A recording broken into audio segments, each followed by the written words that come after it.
अस्सलाम वालेकुम प्यारे बच्चों, वेलकम टू एजुटन वर्ल्ड। आज की वीडियो में हम सीखेंगे अपना तारुफ कराना। मेरा तारुफ। मेरा नाम मनाहिल है।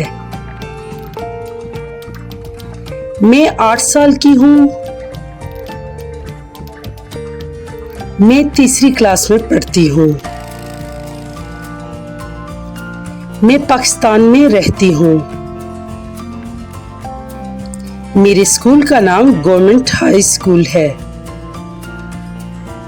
मुझे पढ़ाई करना बहुत पसंद है। मेरा पसंदीदा मजमून इंग्लिश है। मुझे ड्राइंग करना बहुत अच्छा लगता है। मेरे 3 बहन भाई हैं। मैं बड़े होकर डॉक्टर बनना चाहती हूँ। Thanks for watching the video.